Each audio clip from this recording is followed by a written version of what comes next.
Hello everyone, this is Mary Gregory with Medical Administrative Solutions, better known as Mass Coding. Welcome to our learning video today. But before we get started today, this is actually November and I am in Charlotte, North Carolina. And believe it or not, we got some cold weather. Now, in the South, we don't get cold weather a lot, so when it gets 50, we are cold. And also, it is November, and guess what holiday is coming up? Thanksgiving. Okay. And I want to first of all say, have a great and happy Thanksgiving. And don't overeat. I'm not sure if there's some ICD-10 CM codes to identify overeating, maybe abdominal distension. So you can go to distension, abdomen, and find a code. If you have overextended your stomach. Some people like to go out and play football after they eat their Thanksgiving dinner. They may have a football game, or you may have young people in your family that do a game, basketball, what they call it, pickup or something like that. And so this may become a time where we're going to start coding a lot of injuries, sprains, contusion, overexertion. So I just want to mention that. So get ready for this new coding season. I always have said coding is seasonal and it's regional. So this year we're getting ready to go into the winter season.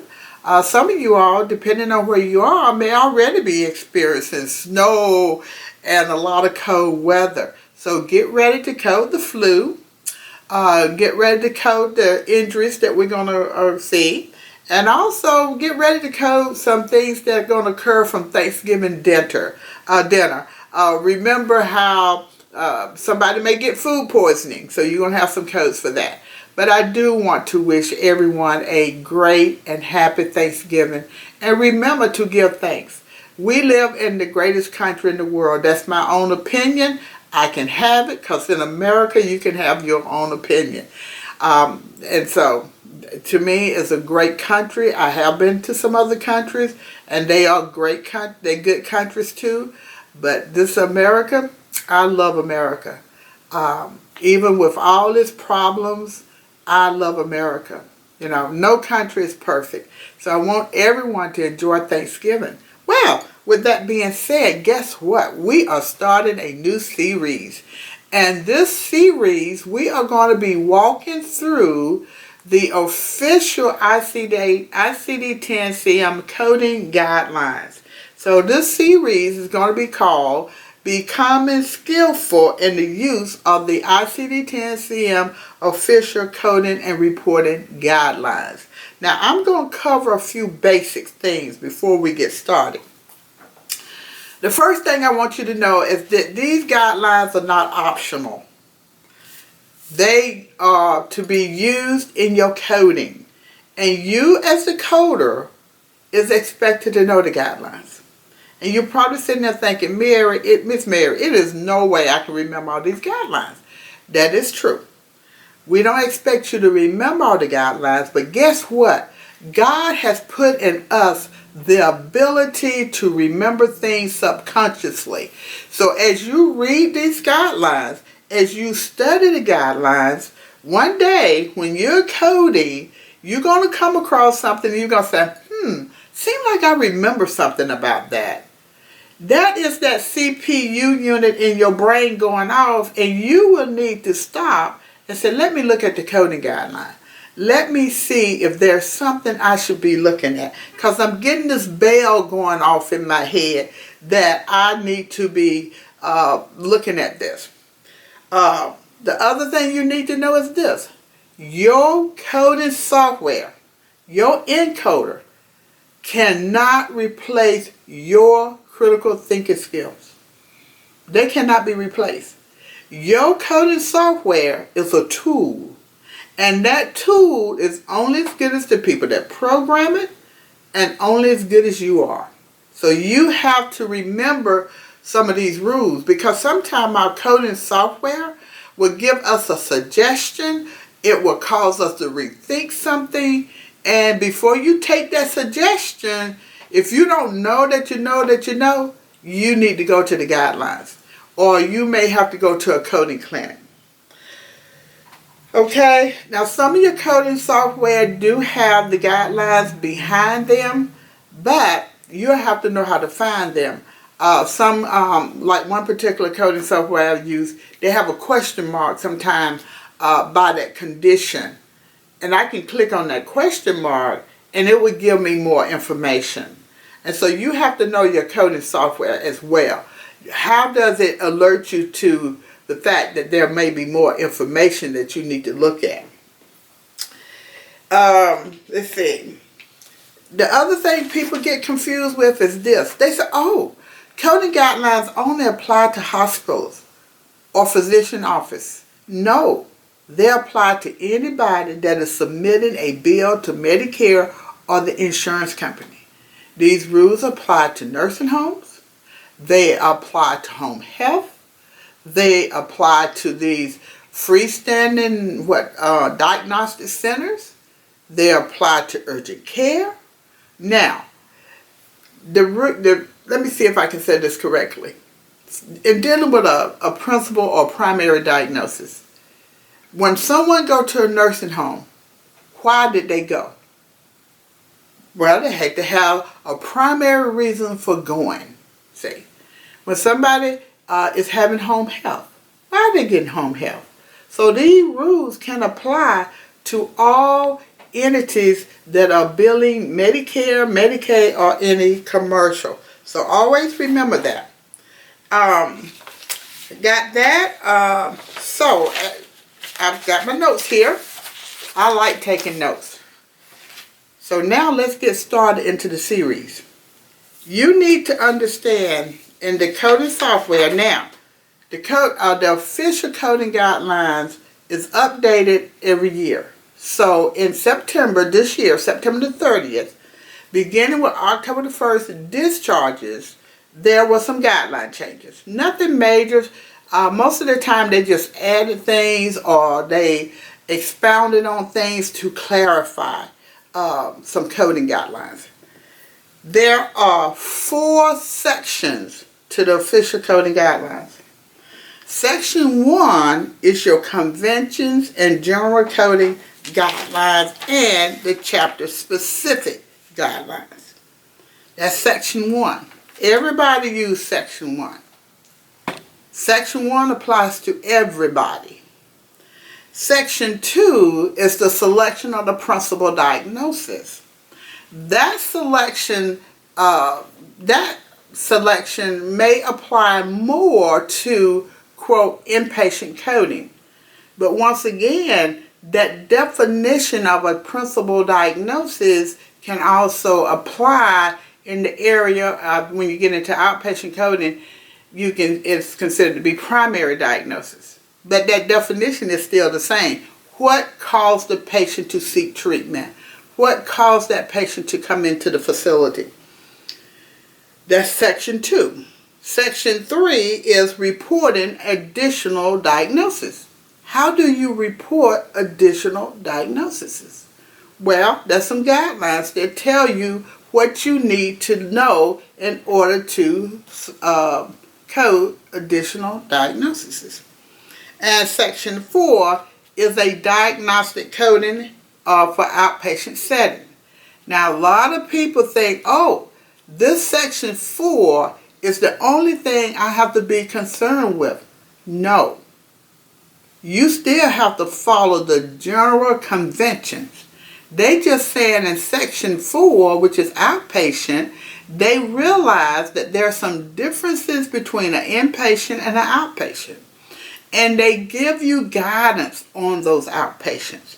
But the guidance in the outpatient will not supersede the general convention and chapter specific guidelines.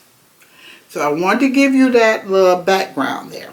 Now, I use the AHIMA book. You can use any book you want except for that thing called, a book called the Easy Coder or something. Don't use that book. it will not cost you to learn how to think. And it doesn't always get you to the right code either. But this is America. If you want to use it, feel free to do so. Now you'll notice when I have my book up, this was my 2019 book. I don't have my 2020. But I, as a consultant, as an independent contractor, I always keep a copy of the most recent book. It is always amazing to me, especially in physician offices, especially in entities such as home health or skilled nursing facilities, how they feel like they don't have to have a book. They don't have to have a new book. You can go in to do consulting and their book is from 2012. Really? 2012? No wonder you're having problems with your bill. No wonder you're having problems with denials. You don't have the proper tool. You have to have a new book. And a lot of times they'll say, well, we don't use all them new codes that come out. I don't need a new book. Never say never. My grandmama always told me that. And my mama, never say never. Okay? So you need an up-to-date book. And a lot of times people don't buy books either now because they got coding software. And they say, oh, we got coding software. We don't need a book. You can get everything you need from that coding software. And that's fine if you have a book on your coding software. Recently, I got some type of advertisement about becoming a better, helping finding code faster. Coding, we do kind of want to get an X amount of charts coded.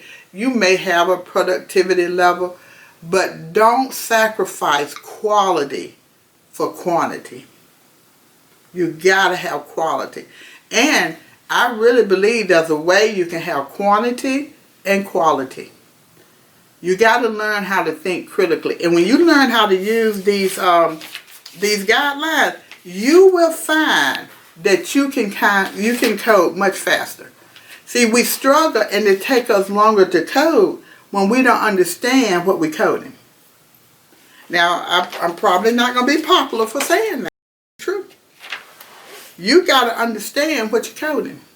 And once you understand what you're coding, then guess what? It's going to go much faster. And I find that's why a lot of people have to cannot pass tests, cannot pass the CPC or the CCS. They don't understand the guidelines. They don't know the guidelines, so they're struggling, trying to remember. So remember these guidelines are important. And you also have to remember, when you're taking a CPC or a CCS or any of those coding credential tests, you need to know your book. Now, if you take the CCS, you're going to go to a testing center. If you're doing the CPC, you're going to have proctors. And they're going to check to make sure you have the proper code book.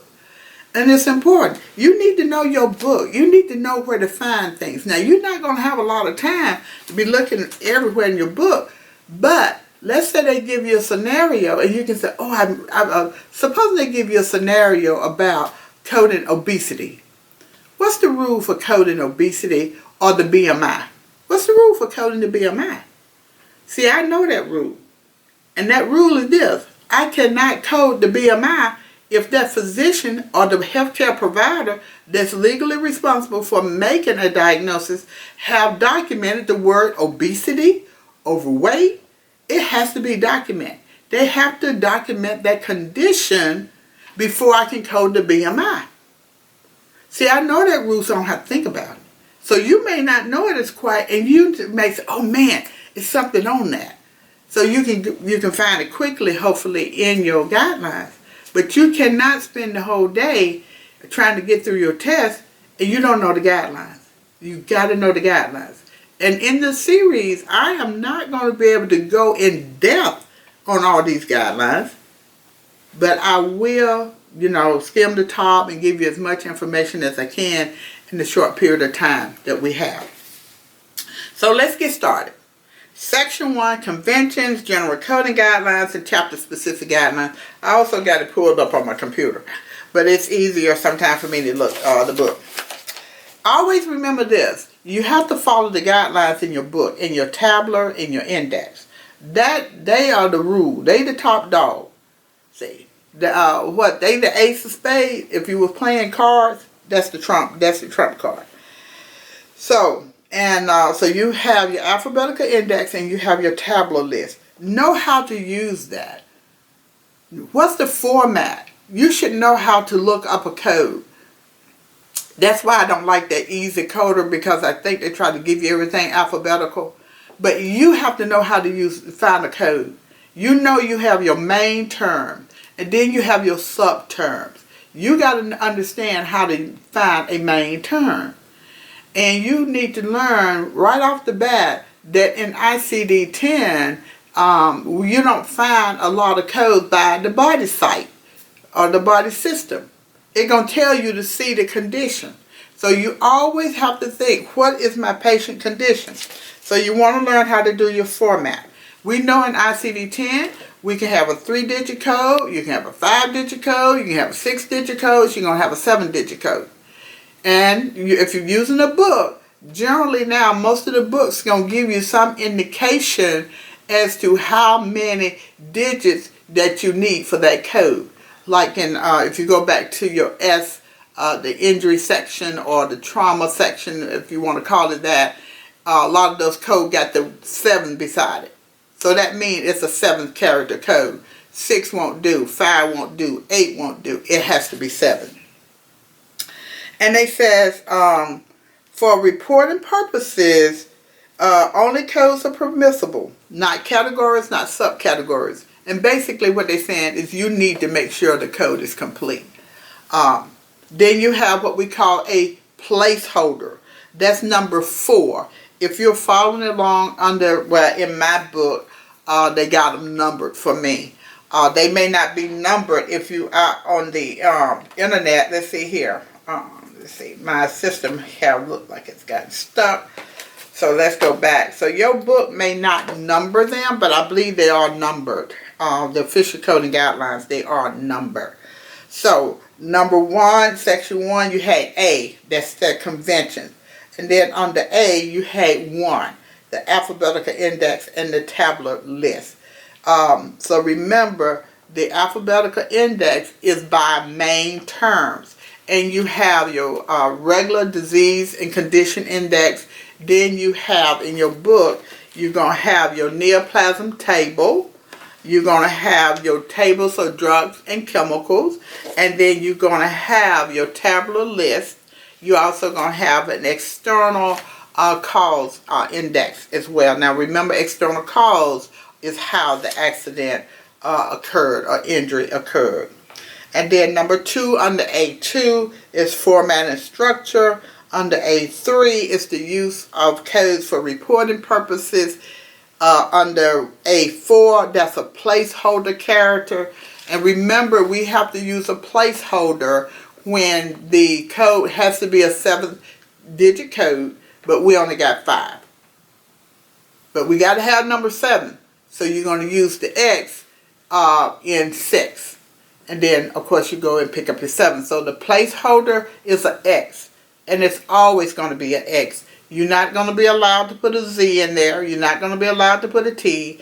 Your placeholder must be an X. And some of the ICD-10 CM have 7 characters like we talked about. Not everything is going to be a 7th character. You will know where the 7th character need to be applied. Understand about your abbreviation. Your official coding guideline talk about abbreviation, NEC, and the abbreviation NOS. NEC stands for not elsewhere classifiable. And what that really means is this. You got very specific information as to what the condition is, but ICD-10, even though we got 69,000 codes, sometimes you still don't have a code for that very specific condition that the physician have documented. That's NEC. NOS means not otherwise specified. Generally that means I just don't have enough information to get to a good code. You can either, depending on your facility policy, they may ask for you to send that back to the physician and query, or you may accept it. Do not query the physician when it is very obvious to you in the documentation that they don't know. There's no use in asking the physician about something that they don't know. If they knew it, they probably would document it. Okay, now under 7, number 7 is punctuation. They talk about brackets, but guess what? We don't see brackets a lot. Brackets enclose synonyms of supplementary wording. You're going to have some synonyms and supplementary wording that's not going to be in a bracket. But that's what the brackets are for. The ones that the most important that you must remember is the parentheses. Parentheses are very, very important. And if you understand how parentheses work, it also would be a time saver for when you take your CCS, CPC, or one of the other coding credentials. Parentheses mean that those are non-essential modifiers. What do that mean to you as a coder? A non-essential modifier means that the absence of that word that's in that parentheses or the presence of that word in parentheses will not change the coding. It also means that if you see that word in parentheses, it's not going to be as a subterm.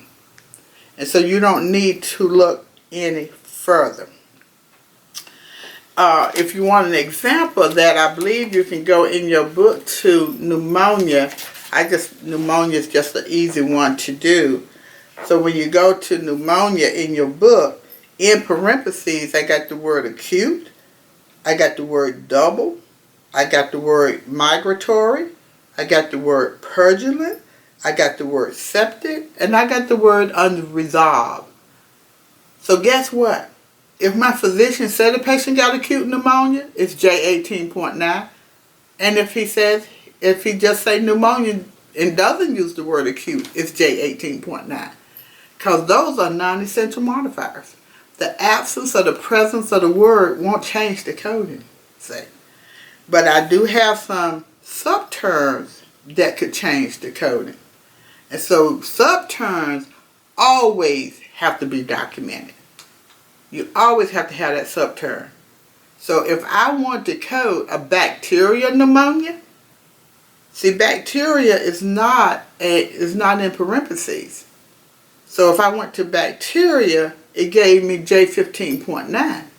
If I want to code bacteria, the physician or the healthcare provider that's legally responsible for, giving a diagnosis, guess what? They're going to have to write bacteria. Say, subterms and your conditions have to be documented. So they're going to be looking at that. You're going to be tested on that. And they don't say which one of these words are not a parenthesis, which one of the words is a non-essential modifier. They're not going to do it that way. They want to know if you can think. So they may give you a scenario where they said the patient came in with pneumonia and having hemoptysis. They spitting up blood. See? So when you go to pneumonia, you don't see hemoptysis in there. You don't see spitting up blood in that parentheses. You also won't find it as a subterm. Therefore, I'm going to have 2 codes. See? So be aware of that, your parentheses. Then the use of and. We're going to talk about and with. The use of and simply means that they can occur together, and we don't see and really being used a lot in the index or the tabular, but that can mean an or as well. Other codes. I don't know, they got this as number 9. Don't get thrown off. Just think of other codes as an NEC and unspecified codes. It's your NOS. And the NOS code generally going to end in a .9. May not always, but that NOS and an unspecified code is the same thing. See, NEC and other codes is the same thing. Alrighty. That is going to end our lesson for today. Our next lesson, we're going to start with include note, and I'm going to mark this in my book so I won't forget. So we're going to start with includes note, which is number 10. And I am going to encourage you, like I said, have a great Thanksgiving. I want to encourage you to follow us on social media. I look forward to getting y'all comments too. I read all of them, but I try to. The young man Danny that helps me with my YouTubes, he's always sending me y'all comments, and I try to respond as much as possible to those comments. And this series that we're going to be doing is actually based on somebody saying we needed to do more on the official coding guidelines. So hopefully this will help everybody. Don't forget to follow us on Facebook, Twitter, and LinkedIn, and of course our website, www.mascodingsolutions.com. Look forward to talking to you in the future. Thank you for joining us today.